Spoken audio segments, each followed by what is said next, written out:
नमस्कार मित्रांनो. आजच्या कथेचे नाव आहे श्रावण बाळाची गोष्ट. ही कथा त्रेतायुगातील आहे, ज्यावेळी श्रावण बाळ नावाचा एक तरुण होता. त्याचे त्याच्या आई-वडिलांवर खूप प्रेम होते, पण त्याचे आई-वडील हे दोघेही आंधळे होते. त्यांना दृष्टी नव्हती, पण त्यांनी मोठ्या कष्टाने श्रावण बाळ याला लहानाचे मोठे केले होते. श्रावण बाळ लहानपणापासूनच आपल्या आई-वडिलांचा खूप आदर करत असे. त्यांची खूप सेवा करत असे.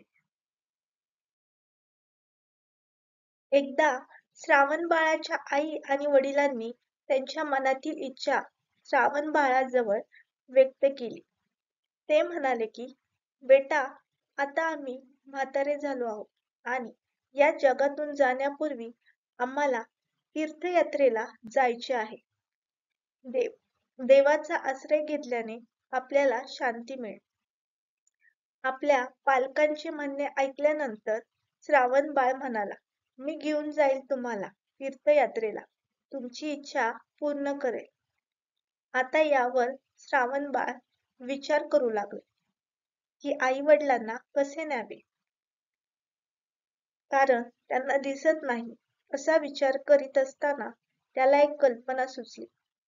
तो लगेच बाहेर गेला आणि तिथून 2 मोठ्या टोपल्या घेऊन आला.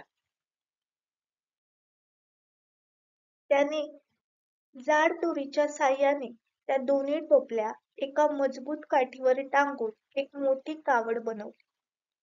मग श्रावण बाळाने एका टोपलीत आईला बसवले आणि दुसऱ्या टोपलीत वडिलांना बसवले. त्यानंतर श्रावण बाळ कावड खांद्यावर घेऊन तीर्थयात्रेला निघाला. श्रावण बाळ आई वडिलांना सतत एकामागून एक सर्व पवित्र स्थळांना घेऊन जाऊ लागला. तसेच एके दिवशी श्रावण बाळ त्याच्या आई वडिलांसोबत अयोध्येजवळ विश्रांतीसाठी थांबला. मग त्याच्या आईने पाणी पिण्याची इच्छा व्यक्त केली. श्रावण बाळाला जवळच एक नदी दिसली. श्रावण बाळ आई वडिलांना म्हणाला, तुम्ही दोघेही इथेच आराम करा. मी लवकरच तुमच्यासाठी पाणी घेऊन येतो. नदीजवळ पोचल्यानंतर श्रावण बाळाने पाण्याच्या भांड्यात पाणी भरण्यास सुरुवात केली. अयोध्येचा राजा दशरथही शिकारीसाठी त्याच जंगलात आला होता व शिकारीची वाट पाहत झाडावर बसला होता. पाण्यात हालचालीचा आवाज ऐकून राजाला वाटले की कोणीतरी प्राणी पाणी पिण्यासाठी आला आहे. राजाने न पाहता फक्त आवाज ऐकून बाण सोडला.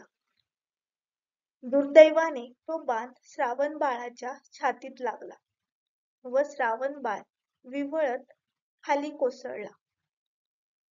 एका पुरुषाचा ओरडण्याचा आवाज आला म्हणून राजा लागलीच झाडावरून उतरून नदीजवळ आला.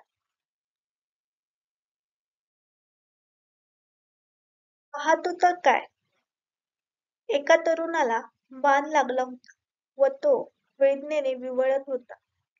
राजा लगेच श्रावण कुमार जवळ गेला आणि म्हणाला, मी खूप मोठी चूक केली आहे, मला माफ करा. इथे कोणी माणसे असतील याची मला कल्पना नव्हती. या चुकीचा पश्चाताप करण्यासाठी मी काय करावे, जेणेकरून तुम्ही मला क्षमा कराल. मग श्रावण बाळ फणत म्हणाला, माझ्या आई वडील इथून थोड्या अंतरावर बसले आहेत. त्यांना खूप तहान लागली आहे. कृपया हे पाणी त्यांना नेऊन द्या आणि माझ्याबद्दल त्यांना काहीही सांगू नका. हे बोलून श्रावण बाळाने आपले प्राण सोडले. आता राजा दशरथाला खूप दुःख झाले. राजा दुःखी मनाने पाणी घेऊन श्रावण बाळाच्या आई वडिलांजवळ आला. राजा दशरथ त्यांच्या जवळ आला तेव्हा त्यांनी आश्चर्याने विचारले, तू कोण आहे? तू आमचा श्रावण बाळ नाहीस. आमचा श्रावण बाळ कुठे आहे? तो का आला नाही? राजा दशरथ काहीही बोलले नाही.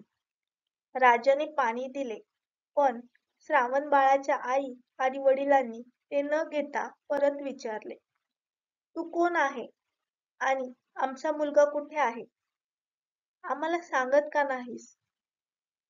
यावर आता राजा दशरथ म्हणाला, आई मला क्षमा कर. मी शिकार करण्यासाठी सोडलेला बाण थेट तुमच्या मुलाला, श्रावण बाळाला लागला. त्याने मला तुमच्याबद्दल सांगितले, म्हणून मी इथे पाणी द्यायला आलो. असे बोलून राजा दशरथ गप्प झाला. राजा दशरथाचे शब्द ऐकून श्रावण बाळाचे आई आणि वडील मोठ्याने रडू लागले. आपल्या मुलाच्या मृत्यूच्या दुःखाने त्या दोघांनीही राजा दशरथाने आणलेल्या पाण्याला स्पर्शही केला नाही.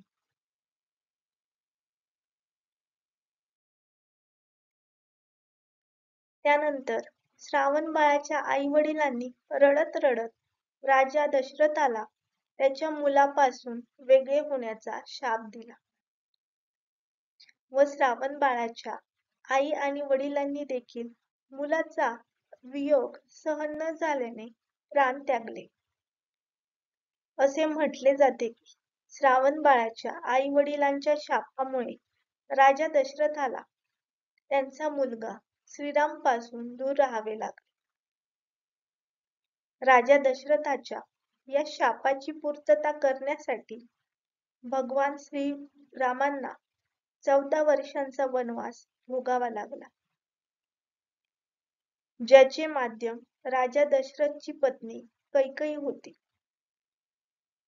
श्रावण बाळाच्या वडिलांप्रमाणे राजा दशरथ देखील आपल्या मुलापासून वेगळे होणे सहन करू शकले नाही आणि त्यांनी देखील श्रीराम वनवासात गेल्यानंतर आपले प्राण सोडले.